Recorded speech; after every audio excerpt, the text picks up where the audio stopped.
तो पहली वाली जो लाइव स्ट्रीमिंग थी उसमें हम लोग क्वेश्चन नंबर 29 तो पूरा डिस्कस कर ही चुके थे। वॉल्यूम एनालिसिस के वाया ये सवाल किया गया था। आप चाहो तो एसटीपी का कंसेप्ट लगा के वॉल्यूम से मोल्स में आओ, फिर वॉल्यूम से मोल्स में आने के बाद वापस से मोल्स निकालो और फिर वापस से वॉल्यूम में जाओ, वो भी एक रास्ता हो सकता है, बट क्यों करना ऐसा हेक्टिक। ठीक है, नेक्स्ट डाउट की तरफ मूव करते हैं। नेक्स्ट डाउट तुमने पूछा है क्वेश्चन नंबर 35 को लेकर। तो देखो क्वेश्चन नंबर 35 में तुम्हें डाउट बताने से पहले मैं तुमसे ये सजेस्ट करूंगी कि मोल कंसेप्ट में हमने यूडियोमेट्री करके एक टॉपिक पढ़ा था, है ना, आप उसको रिवाइज करो और उसके बाद इसको अटेम्प्ट करो।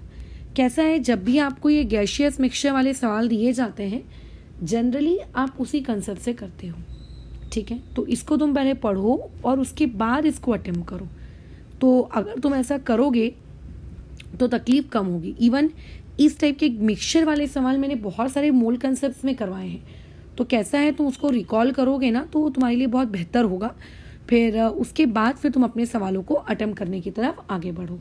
ठीक है, ये लेकिन मैं तुम्हारे लिए दे रही हूँ, ये तुमने इसीलिए शायद छोड़ दिया है क्योंकि तुम्हारा मोल कंसेप्ट रिवाइज नहीं है।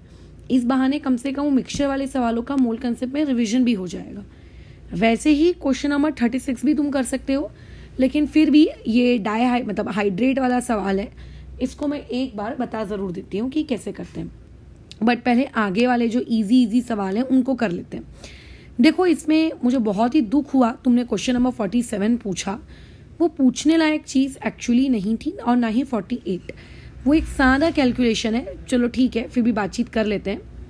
क्या बोला जा रहा है क्वेश्चन में, equal volume of oxygen gas and second gas, मतलब मुझे नहीं पता वो अननोन गैस कौन सी है, बट इक्वल वॉल्यूम पे बातचीत की जा रही है। उनका वजन आपको दिया है 1 और एक का दिया है 2.375 ग्राम अंडर सेम एक्सपेरिमेंटल कंडीशंस। यहाँ जो ये वर्ड है सेम एक्सपेरिमेंटल कंडीशंस, इसके मतलब क्या होता है? इसका मतलब ये होता है कि प्रेशर और टेम्परेचर ये दोनों बराबर आप लोगों के क्या है, कांस्टेंट है। ठीक है, प्रेशर और टेम्परेचर बराबर आपका क्या है, कांस्टेंट। यही तो होती है एक्सपेरिमेंटल कंडीशंस।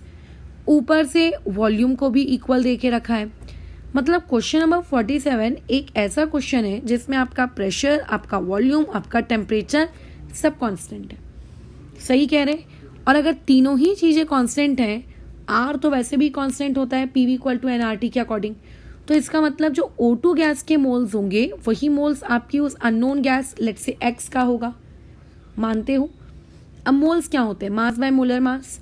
मास कितना दिया है 1, मोलर मास कितना दिया है 32।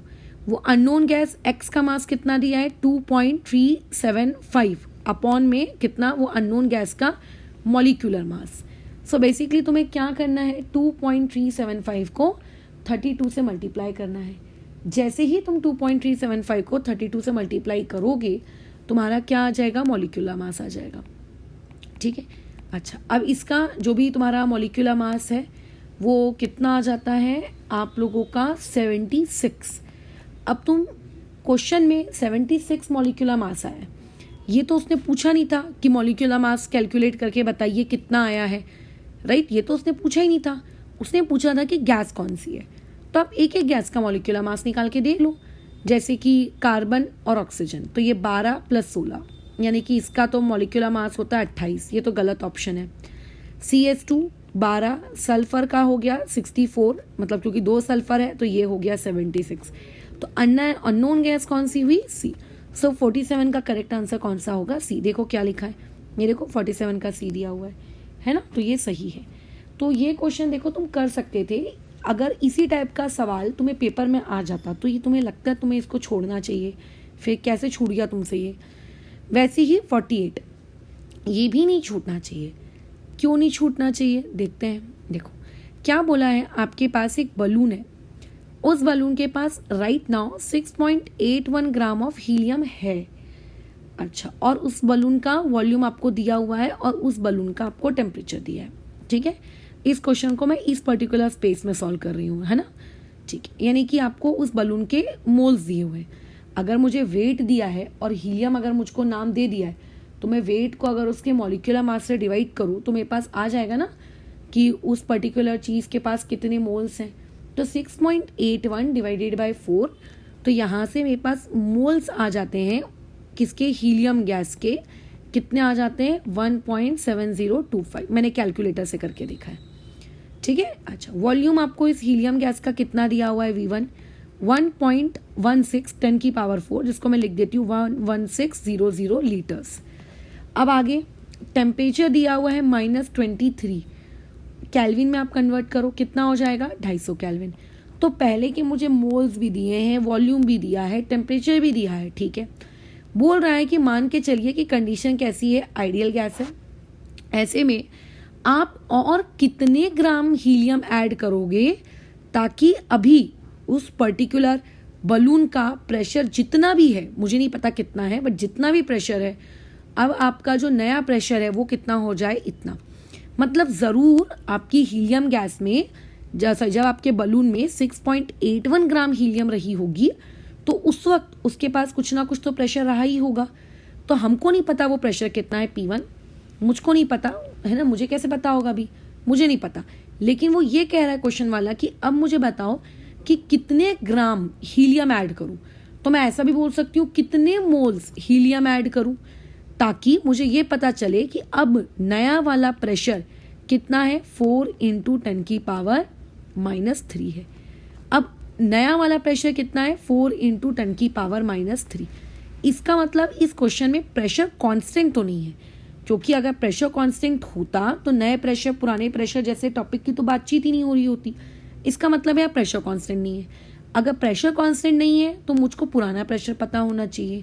क्या मुझे पुराना प्रेशर पता है क्या, या फिर क्या मैं पुराना प्रेशर निकाल सकती हूँ क्या? तो देखो, मुझे पुराना प्रेशर निकालने के लिए पुराना टेम्परेचर, पुराना वॉल्यूम, पुराने मोल्स, सारी जानकारी दी हुई है। Use PV = nRT। अगर कोई मुझे वहाँ से प्रेशर निकालने को कहेगा, सो कॉन्सेप्ट क्या है प्रेशर निकालने का, मोल्स 1.0 ये मल्टीप्लाई R 0.0821, टेम्परेचर 250 कैल्विन और डिवाइडेड बाय वॉल्यूम, बोलो कितना 11600। यहाँ से मेरे को पुराना प्रेशर यानी कि P1 मिल जाएगा। तो अभी मैं कैलकुलेशन कर लेती हूँ, देखते हैं हमारे पास P1 की वैल्यू कितनी आती है, ठीक है। तो 2 मिनट मुझे कैलकुलेशंस करनी पड़ेंगी लंबी चौड़ी। क्या है 1.7025, इसको मल्टीप्लाई कर रहे हैं अरे यार पूरा मिट गया, 1.7025 मल्टीप्लाई 0.0821 मल्टीप्लाई कितना 250, ठीक है। तो ये आता है 34.94। अब ये जो भी डेटा आया इसको हमको डिवाइड करना है उस बड़े से वॉल्यूम के साथ। तो ये कितना आ जाना है तुम्हारा, 1 मिनट, क्या हो रहा है, ये पूरा कैल्सी मेरा पकड़ा गया है, फिर से करना पड़ेगा, रुको। 1.0725 0.0821 मल्टीप्लाई 250, तो ये आता है 34.94। इस 34.94 को हम डिवाइड कर रहे हैं 11600 से, ये आता है आपका 0.03, ठीक है, 0.003। ये मेरा पुराना प्रेशर था। अब नया प्रेशर कितना है, 4 × 10 की पावर -3। तो बोल रहा है कि अगर आप प्रेशर इतने से इतना करना चाहते हो तो बताओ मैं और कितनी हीलियम ऐड करूं। ऑब्वियस अगर आपको प्रेशर बढ़ाना है ना, तो आपको ऐसे में क्या करना पड़ेगा, आप लोगों को वहाँ पे और हीलियम ऐड करनी पड़ेगी। और कितनी हीलियम ऐड करोगे वो आपको पूछ रहा है। तो देखो, अब कई लोग क्या करते हैं कि अच्छा N2 पूछ रहा है, N2 चल N2 डाल दें, वो ये वाली हरकत करते हैं। चलो ठीक है, काम करते हैं, N2 अपन निकाल लेते हैं। लेकिन तुम मुझे एक बात बताओ, जो तुम N2 निकालोगे, क्या यही चीज़ आपको पूछी जा रही है क्या क्वेश्चन में?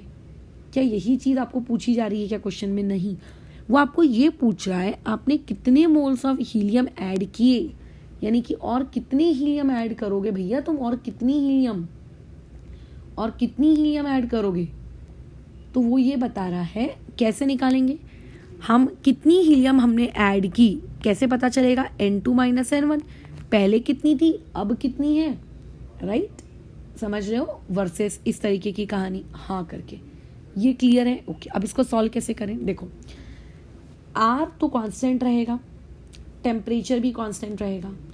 क्यों टेम्परेचर किस खुशी में कांस्टेंट रहेगा, क्योंकि टेम्परेचर के बारे में कुछ बोल नहीं रहा है, इस खुशी में आपका टेम्परेचर कांस्टेंट रहेगा, है ना। अगर टेम्परेचर के बारे में कुछ बोलता तो मैं समझती कि हाँ टेम्परेचर के बारे में कुछ बोल रहा है तो टेम्परेचर बराबर कांस्टेंट नहीं रखेंगे, लेकिन यहाँ तो टेम्परेचर के बारे में कुछ बोल ही नहीं रहा है, तो जब टेम्परेचर के बारे में बातचीत ही नहीं हो रही तो काहे को अपन भी उछले जाए गधे जैसे, है ना। तो इसीलिए यहाँ पे टेम्परेचर बराबर तो आपका कांस्टेंट नहीं है। अच्छा, अब आगे बढ़ जाते हैं, फिर देखते हैं आगे क्या है ये वाली चीज़। अब आपको टेम्परेचर तो कांस्टेंट है, आर कांस्टेंट है, फॉर्मूला क्या होता है PV इक्वल्स टू nRT। अब क्या करें, T और N तो कांस्टेंट, सॉरी T और R तो कांस्टेंट, अब N कांस्टेंट है क्या, नहीं, क्योंकि और आप हीलियम ऐड करने की बात कर रहे हो तो ये तो कांस्टेंट हो नहीं सकता। प्रेशर तो साफ साफ खुद ही क्वेश्चन में बोला है, तो प्रेशर तो कांस्टेंट वैसे भी नहीं हो सकता, तो प्रेशर के बारे में भूल जाओ। वॉल्यूम के बारे में क्या कहना है, तो देखो कैसा है, जब तुम और मोल्स ऐड करोगे तो कायदे से वॉल्यूम भी बढ़ना चाहिए, है ना। कायदे से क्या होना चाहिए, आप लोगों का वॉल्यूम भी बढ़ना चाहिए। मतलब वॉल्यूम आपका, अगर मैं ये कहूँ कि कांस्टेंट रहेगा तो वैसे तो ये कहना गलत है, ठीक है, बराबर, ये ऐसे तो आप लोगों का कहना क्या है, गलत है, इस तरीके की ये चीज़ बोलना गलत है। फिर अब इस क्वेश्चन को करेंगे कैसे सॉल्व, क्योंकि अगर मैं वॉल्यूम बराबर कांस्टेंट लेकर नहीं चलूँगी, ठीक है, अगर मैं ऐसा करूँगी उसमें कि वॉल्यूम को भी वेरिएबल रखो, तो फिर आप कैसे क्वेश्चन को सॉल्व करोगे, बताओ। आप क्वेश्चन को तो सॉल्व ही नहीं कर पाओगे। रीज़न, क्वेश्चन को सॉल्व करने के लिए हमको वॉल्यूम दिया हुआ होना चाहिए। क्या हमको वॉल्यूम दिया हुआ है वहाँ पर, पहला वाला वॉल्यूम तो दिया है इतना लीटर समथिंग समथिंग, दूसरा वाला वॉल्यूम दिया है, नहीं, दूसरा वाला वॉल्यूम नहीं दिया। तो ऐसे में अगर आपको दूसरा वाला वॉल्यूम ही नहीं दिया फिर, और ना ही कोई ऐसी हिंट दी है कि दूसरे वाले वॉल्यूम को जिसके थ्रू मैं निकाल सकूं, तो ऐसे में फिर हम मान के चलेंगे कि जो भी फुग्गा आपने ऊपर भेजा है वो कोई एक हॉट एयर बलून है, और अगर वो एक हॉट एयर बलून है तो उसमें कैसा है, अगर थोड़ी सी गैस आप लोगों की कम ज़्यादा वगैरह वगैरह भी अगर हो रही है तो उसको एज सच उसके वॉल्यूम में आपको उतना कोई फ़र्क नहीं पड़ रहा है। अगर ये कंसेप्ट है तो फिर प्रेशर डायरेक्टली प्रोपोर्शनल होगा N के, formula will be P1/N1 equal to P2/N2। सही कह रहे हैं, P1 क्या तुम्हें प्रेशर 1 पता है क्या, वो देखो, क्या तुम्हें प्रेशर 1 पता है, हाँ हम लोगों को तो प्रेशर 1 पता है। कितना आपको दिया हुआ है इनिशियली, बड़ो सवाल में कितना दिया हुआ है, प्रेशर 1 कितना दिया हुआ था, प्रेशर 1, अच्छा प्रेशर 1 तो दिया ही नहीं था, हमने निकाला है 0.03। क्या आपको, अच्छा 03, क्या आपको मोल्स 1 दिए हैं, हाँ वो तो मैंने निकाले ना 1.7025। प्रेशर 2 आपको दिया है 0.04, है ना, और अपॉन में N2। क्लियर है वाली चीज़, कैसे आया ये वाला काम। अच्छा, कोई तकलीफ यहाँ तक नहीं, ये तो पूरा का काम कैसा है आप लोगों का इजी है। ये फॉर्मूला कैसे आया, ये ऐसा आया ना, P1 equal to K times of N1, P2 equal to K times of N2, right. तो यहाँ से क्या आ जाएगा, P1/P2 इक्वल टू N1/N2, तो बस ये वही तो फॉर्मूला है, ठीक है। तो यहाँ से N2 की वैल्यू निकालनी है, तो क्या आ जाएगी आप लोगों के पास, N2 की वैल्यू निकाल के देखो, कैलकुलेशन करो, क्या है आपका 4 मल्टीप्लाई बाय कितना 1.7025, जो भी इक्वल टू में आए, डिवाइड बाई 3, यानी कि आपके पास मोल्स कितने हैं 2.27। अब ये 2.27 तुम्हारे मोल्स कौन से वाले हैं, जो अभी उस बलून के अंदर है। बट क्वेश्चन क्या पूछा जा रहा है कि आप कितने मोल्स ऐड कर रहे हो, तो एडेड मोल्स के लिए आपको क्या करना पड़ेगा, जितने मोल्स आपके पास अभी हैं वर्सेस आपके पास जितने थे, आपको उन दोनों को आपस में माइनस करना पड़ेगा।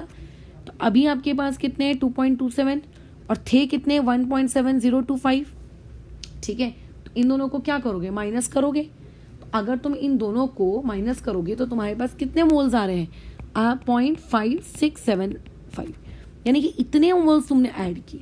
बट क्वेश्चन में कितने मोल्स ऐड किए ये तो सवाल ही नहीं था, क्वेश्चन में तो सवाल ये था कि कितने ग्राम हीलियम ऐड की। तो मल्टीप्लाई बाय 4 कर दो तो आंसर आ जाएगा 2.27 ग्राम। तो अब ये कौन सा नियरेस्ट ऑप्शन है, इसके आसपास है। वैसे तो डिफरेंस दिख रहा है, बट डिफरेंस इस वजह से नहीं आया कि हम गलत है, डिफरेंस इस वजह से आया कि हो सकता है जो दूसरा इंसान है उसने पॉइंट्स मैंने कुछ इग्नोर किए, उसने उन पॉइंट्स को इग्नोर नहीं किया होगा।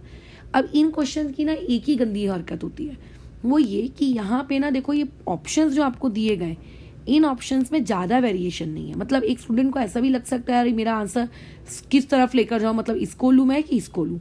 तो जब आपको अपने ऑप्शंस में इतना कम गैप दिख रहा हो, इतना कम कि आपको जज करने में डिफ़िकल्टी आ सकती है अगर इस तरीके का कोई आंसर आ जाए तो। ठीक है, तो आप क्या क्या करो, एक्यूरेसी लेवल अपनी कैलकुलेशन की बहुत हाई मेंटेन करके चलना। तो ये देखो दोनों ही सवाल मुझे तुम खुद बताओ, क्या तुम्हें ऐसा लगता है पूछने लायक थे? बिल्कुल भी नहीं। ठीक है, कोई बात नहीं, पूछ लिए तो तुम्हारा यही फ़ायदा है। नहीं बन रहा था तभी तो पूछे होगे, ज़बरदस्ती तो पूछोगे नहीं, बट स्टिल ट्राई करना कि अगली बार इस टाइप के सवाल बने। ठीक है, आगे कंटिन्यू करते हैं। आपके पास एक बलून है जो कि इतने लीटर ऑफ हाइड्रोजन से भरा हुआ है, उसका टेम्परेचर इतना है, प्रेशर बराबर इतना है। अब उस बलून को लेकर गए हम 20 किलोमीटर ऊपर, और अब टेम्परेचर हो गया इतना, प्रेशर हो गया इतना, वॉल्यूम तुमको पूछ रहा है।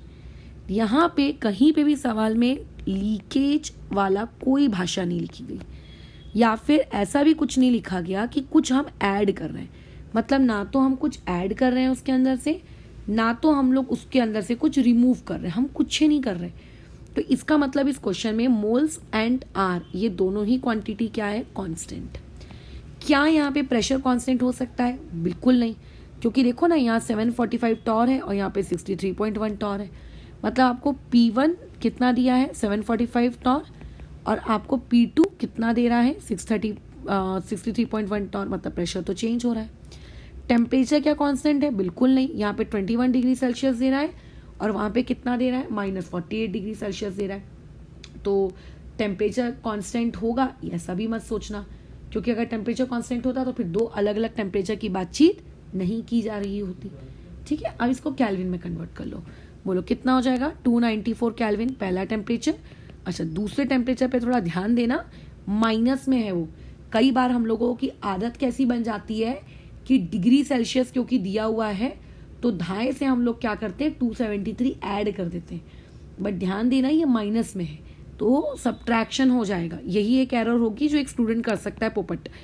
ठीक है, अच्छा पहले वाला वॉल्यूम हमें कितना दिया है, 1.41 × 10⁴ लीटर। अब दूसरा वाला वॉल्यूम वो हमको पूछ रहा है।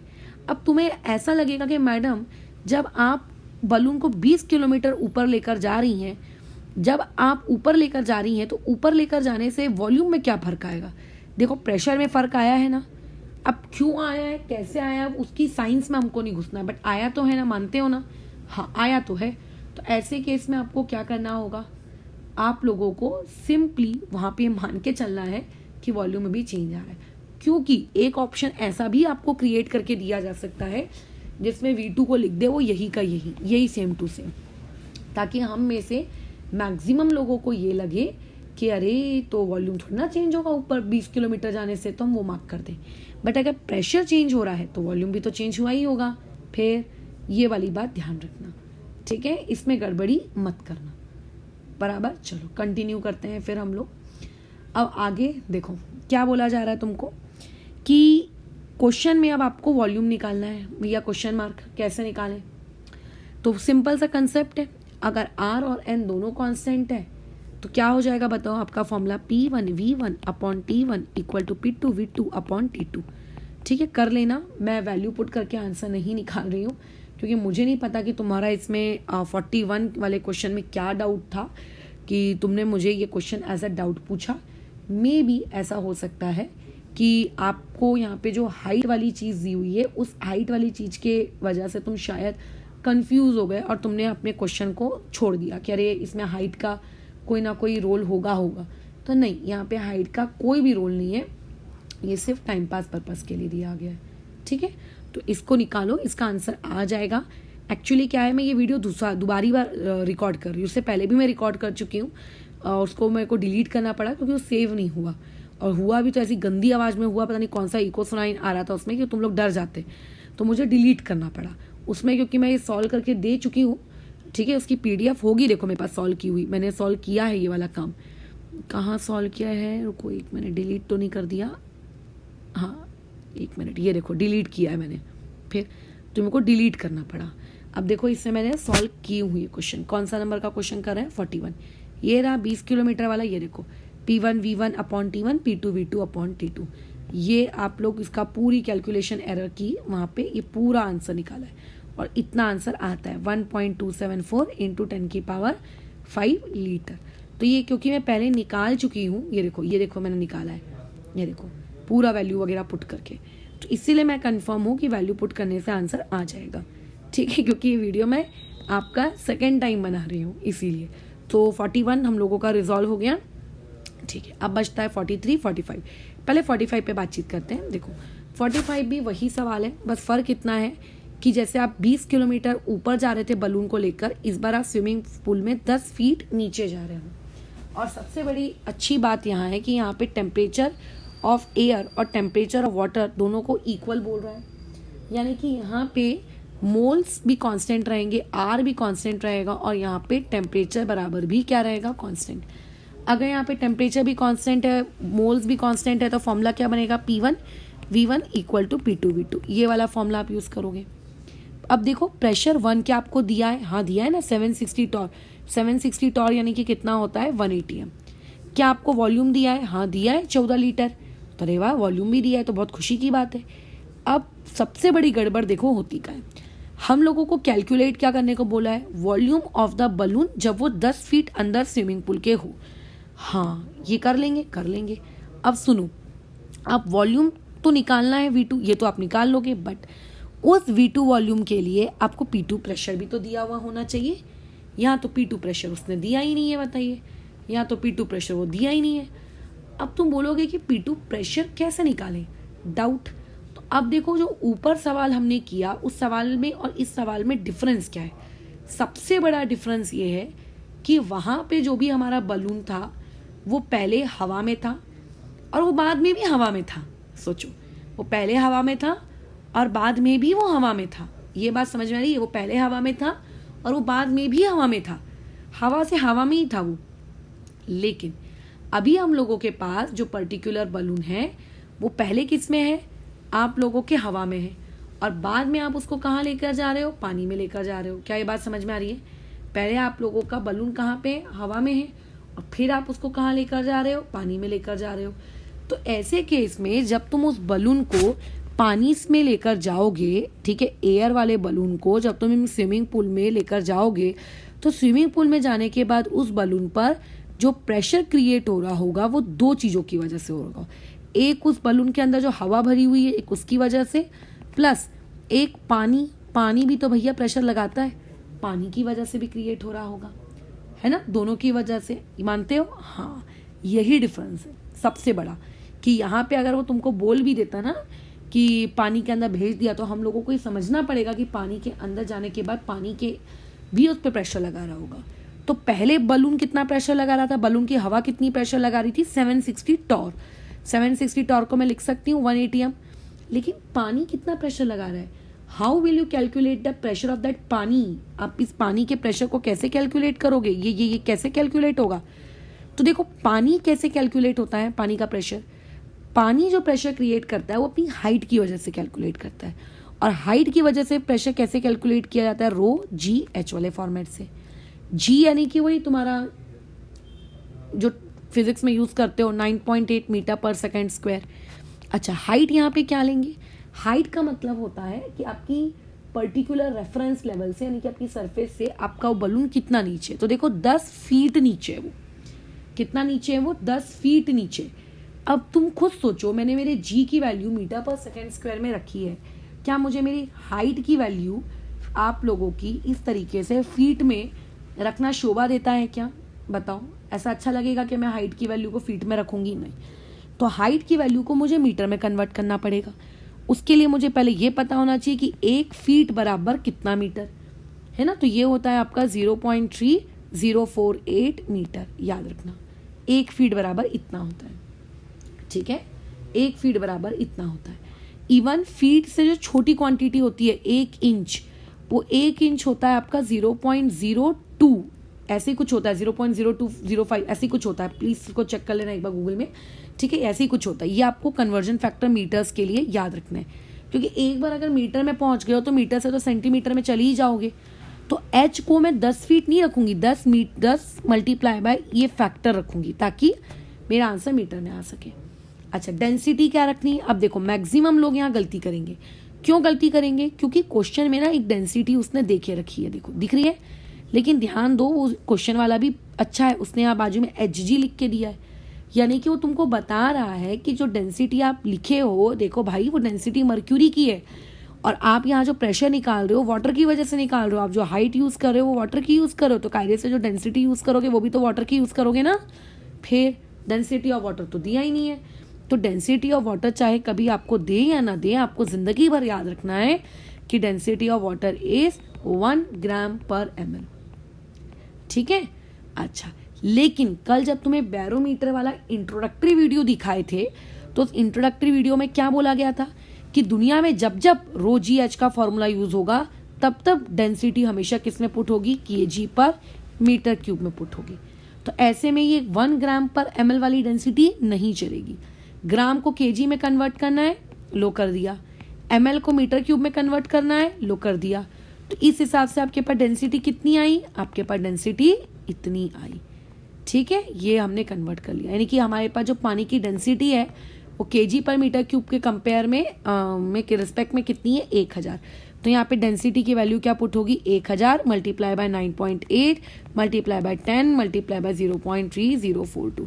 इससे मुझे ये पता चलेगा कि मेरे पास मेरा प्रेशर पानी के द्वारा लगाया हुआ कितना आ रहा है। ठीक है, तुम ये पूरी कैलकुलेशन कर लेना है, पूरी। मैं क्योंकि जैसे कि मैंने बताया कि मैं ये वीडियो दूसरी बार बना रही हूँ, तो मुझे तो कैलकुलेशन याद हो गई। मैंने पिछली बार भी ये क्वेश्चन किया था, पिछली बार भी। देखो डीपीपी नंबर 2, अच्छा एक मिनट को, डीपीपी नंबर 2 का 2, ये देखो, ये पढ़ो, ये देखो पूरा कैलकुलेशन किया था मैंने, दिख रहा है ये 1000, ये इंचेस, हाँ कितना होता है 1 इंच 0.0254 मीटर होता है। ये मैं दूसरी बार कर रही हूँ तो मुझे ऐसा आंसर्स ऑलमोस्ट याद हो गए, 0.0254। ठीक है, इसलिए कि तुम कर सकते हो अगर तुम्हें चेक करना हो कि मैडम आपकी कैलकुलेशन सही है कि गलत। तो ये 29870.4। अब इसकी यूनिट क्या होगी, तो देखो जब तुम सारी वैल्यूज पुट करोगे ना यूनिट की, चलो मैं तुम्हारे सामने पुट भी कर लेती हूँ। डेंसिटी की यूनिट क्या है, kg अपॉन मीटर क्यूब, जी की वैल्यू क्या है, मीटर अपॉन सेकेंड स्क्वायर, और ये तुम्हारा एच की यूनिट क्या है, मीटर। देखो ये मीटर, ये 1 मीटर कट गया, तो यूनिट क्या हुई, kg अपॉन मीटर, नीचे 1 बच गया, और सेकेंड स्क्वायर। मानते हो ये यूनिट हुई। हाँ, इसकी यूनिट क्या होगी, kg metre upon metre second square, ये प्रेशर की यूनिट हुई। इसी kg upon metre second square को ध्यान में रखिएगा, कहीं कॉपी में लिख के रख लीजिए। इसी पर्टिकुलर चीज को हम लोग क्या कहते हैं, पास्कल कहते हैं। क्या कहते हैं इसको, पास्कल। क्या कहते हैं इसको, पास्कल। यानी कि kg अपॉन मीटर पर second square is nothing but your pascal. Pascal is another unit of what, आप लोगों का क्या, आप लोगों का व्हाट, आप लोगों का kg मीटर पर सेकेंड स्क्वायर। ठीक है, अच्छा क्या करें फिर, अभी हमने इस यूनिट पास्कल में तो काम हम करते नहीं है, हम तो एटीएम में काम करना पसंद करते हैं और करेंगे भी।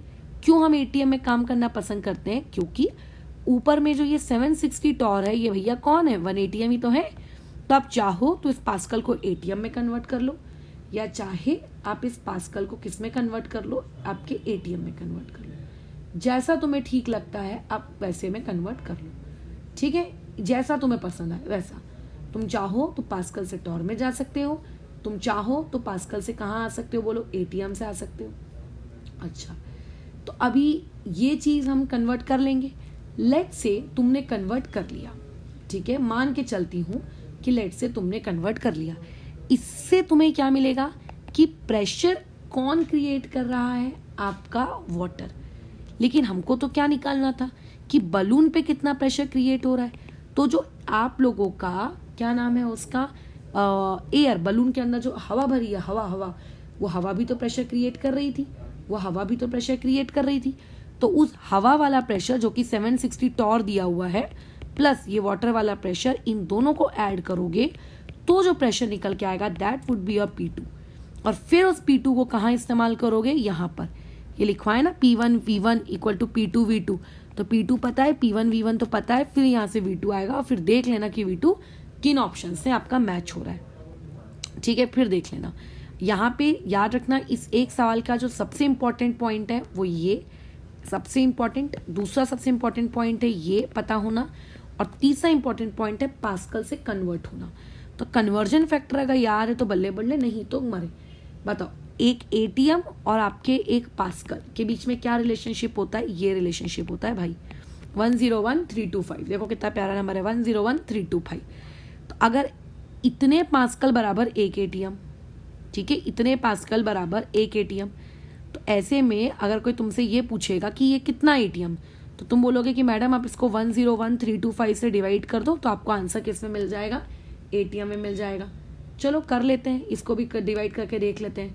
तो कितना आएगा, 298,704 डिवाइड बाय 101,325 कितना आता है, 0.29। यानी कि ये मेरे पास 0.29 एटीएम आया। और एयर कितना दी हुई थी, 760 टॉर। 760 टॉर यानी कि क्या होता है, 1 एटीएम प्लस 0.29 पानी की वजह से, यानी कि टोटल कितना है, 1.29 एटीएम। फॉर्मूला बोलो क्या है, formula is P1 V1 equal to P2 V2। P1 is 760 torr, but हम क्या लेंगे, 1 एटीएम। क्यों, क्योंकि हम इसको भी तो एटीएम में ले रहे हैं भैया, इसीलिए, है ना। वॉल्यूम 2 तो हमको निकालना है। वॉल्यूम 1 आपको कितना दिया है, वो क्वेश्चन में पढ़ना पड़ेगा। कितना दिया है वॉल्यूम 1 आपको, 14 लीटर का बलून है आपका, है ना। तो यहाँ पे लिख दो 14। तो 14 को डिवाइड करना है सिंपली, किस चीज से, आपके 1.29 से। So it comes out to be volume बराबर 10.85, ये वाली चीज। अब देखो कौन सा ऑप्शन है और किस ऑप्शन से मैच करता है, 10.85 डी ऑप्शन से मैच करता है। तो देखो 45 का क्या आंसर दिया हुआ है, डी फॉर डॉग। क्लियर है, बस खत्म। तो इसमें कुछ चीजें जो है तुम्हें याद रखनी पड़ेंगी, जिसके बिना ये सवाल नहीं होगा। फीट, 1 मिनट, एक पहला पॉइंट इसमें आपको क्या याद रखना पड़ेगा कि आप फीट से मीटर में कैसे जा रहे हो, या फिर अगर हो सकता है कल को इंचेस वगैरह भी दे दिए जाते, है ना, फीट से मीटर में या फिर इंचेस से मीटर में। दूसरा, आपको ये पता होना चाहिए कि डेंसिटी ऑफ वाटर आप लोगों की क्या होती है। तीसरा, आपको डेंसिटी ऑफ वाटर की जो यूनिट है वो ग्राम पर ml में है, उसको kg पर मीटर क्यूब में कन्वर्ट करते आना चाहिए। तीसरी चीज, आप में ये अक्ल होनी चाहिए कि प्रेशर ऑफ वाटर को भी अकाउंट में लेना है, क्योंकि आप हवा से अगर वहां जा रहे हो पानी में, तो कुछ ना कुछ तो पानी भी प्रेशर लगाएगा ना, और उसके लिए ये यूज करना है ना। तीसरी चीज आपको ये पता होनी चाहिए क्या, कि kg upon metre second square, ये बेसिकली पास्कल को कहते हैं।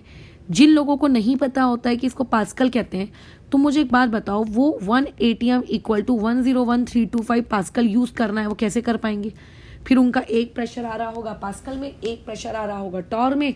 बेचारे लोग, पता है क्या है, उस टॉर और उस kg मीटर पर अपॉन सेकंड स्क्वायर वाले प्रेशर को ऐड करके टोटल प्रेशर निकाल देंगे। बट क्या वो दोनों सेम यूनिट के प्रेशर हैं क्या, जो आप उनको ऐड कर ले रहे हो बड़े मजे से, नहीं ना, तो आप उनको ऐड नहीं कर सकते। तो तुमने जो डाउट पूछा था उसमें ये सवाल भी शहीद हो गया 45। तो ऊपर वाले सवाल में देखो हाइट की यूज इसलिए नहीं पड़ा था क्योंकि आप हवा से हवा में जा रहे थे, क्या दिक्कत। लेकिन यहाँ जब आप हवा से पानी में जा रहे हो तो दिक्कत है, ठीक है, क्लियर है, ओके। अब आते हैं देखो नेक्स्ट सवाल में। नेक्स्ट सवाल क्या कह रहा है, आप देखो बैरोमीटर जो होता है, अब बैरोमीटर क्या होता है ये तुम भी जानते हो। अब जो बैरोमीटर होता है, उस बैरोमीटर को इस्तेमाल करने के लिए हम उसके अंदर क्या भरते हैं, मर्क्यूरी भरते हैं। क्वेश्चन वाला तुमसे ये कह रहा है कि भैया तू मर्क्यूरी मत भर, तू मर्क्यूरी की जगह क्या भर, गैलियम भर, गैलियम। अब वो बोल रहा है कि अगर आप लिक्विड गैलियम को 30 डिग्री सेल्सियस पर देखते हो तो उसकी डेंसिटी समथिंग समथिंग इतनी होती है, ठीक है, ये इतनी इतनी उसकी डेंसिटी होती है। अच्छा, बढ़िया है।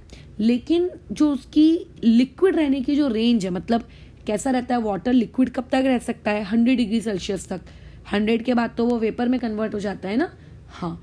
लेकिन अगर मैं बात करूं किसकी, गैलियम की, तो गैलियम कब तक लिक्विड रह सकता है, उस क्वेश्चन वाले के अकॉर्डिंग 2400 डिग्री सेल्सियस तक रहता है कि नहीं रहता वो नहीं पता, बट इतना वो क्वेश्चन वाला कह रहा है, तो रहता होगा यार। हमारा नहीं भी रहता होगा तो भी मान के चलना है कि वो रहता ही है, ठीक है, रह रहा है।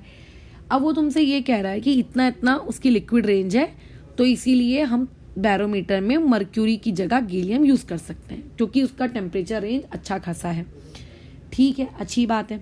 फिर बोल रहा है कि बताओ अगर मैं मर्क्यूरी की जगह गैलियम यूज करूंगा किसी दिन, तो जो पानी में जब हम उसको डिप करते हैं, वैसे पानी में यू डिप नहीं करते, बैरोमीटर में कैसा होता है, ये टब होता है, ये टब, मैं यहाँ क्वेश्चन सॉल्व करती हूँ, उनको वहाँ पे खिचड़ी मच जाएगी।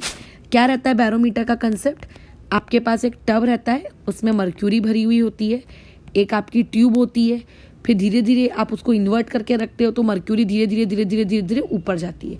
वो जितना डिस्टेंस ऊपर जाती है ना, वही बेसिकली क्या देता है, आप लोगों का एटमॉस्फेरिक प्रेशर की वैल्यू पता चल जाती है।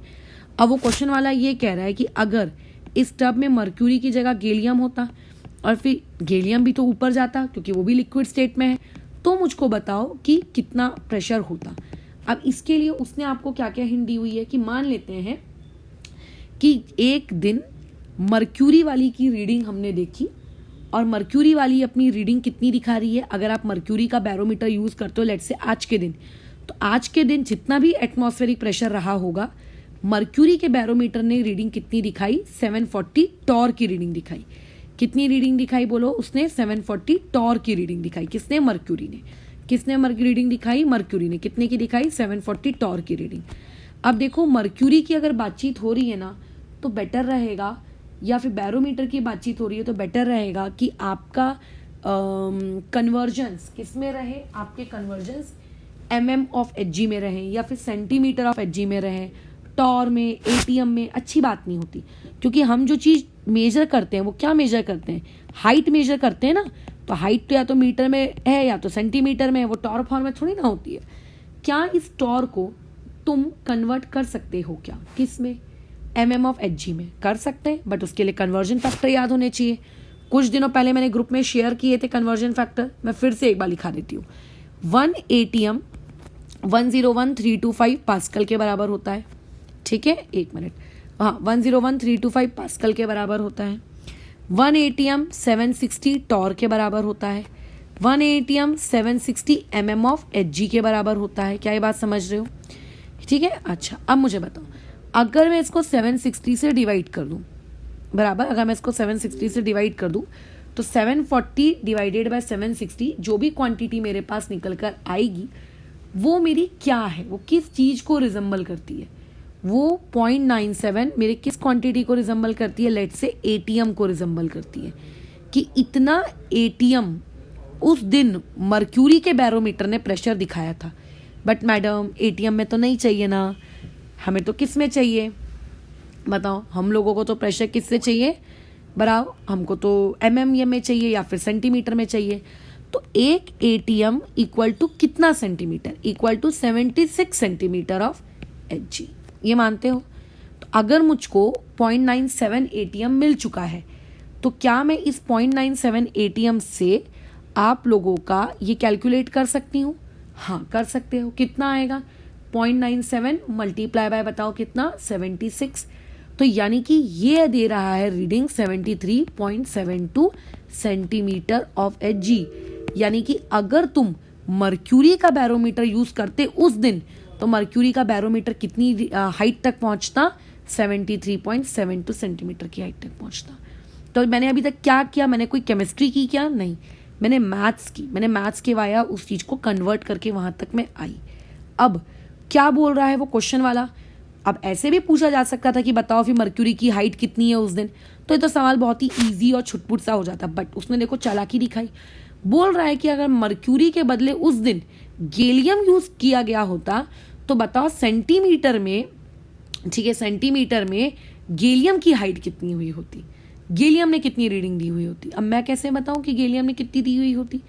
तो हम लोगों ने अभी अभी आप लोगों का केमिस्ट्री पढ़ा है, बैरोमीटर वाला कंसेप्ट, हाँ पढ़े हैं।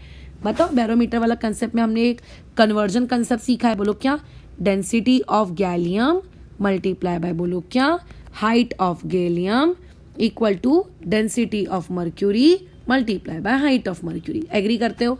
हाँ, density of mercury 13.6, height of mercury कितनी आई है, अभी तो ऊपर निकाले हम लोग 73.72 आई है, divide by density of gallium दिया है क्या चेक करो, दिया था आई थिंक पहली लाइन में दिया हुआ था उसने 6.095 ग्राम पर ml, है ना। हाँ तो इसको उठा के ले आओ, 6.095 ग्राम पर ml। तो देखो ये 6.095 ग्राम पर ml, इसकी बस तुम्हें कैलकुलेशन करनी है। इससे तुम्हें ये पता चल जाएगा कि अगर उस दिन हमने गैलियम को यूज किया गया होता किसमें, बैरोमीटर में, तो वो पर्टिकुलर बैरोमीटर ने तुमको कितनी रीडिंग दी होती। ठीक है, तो अभी फिलहाल इसका डिवीजन अपन कर लेते हैं। तो इसका डिवीजन देखो इतना आ रहा है 164.49 सेंटीमीटर। अब देख लो 164 के आसपास का कौन सा ऑप्शन है तुम्हारे पास, चेक करो।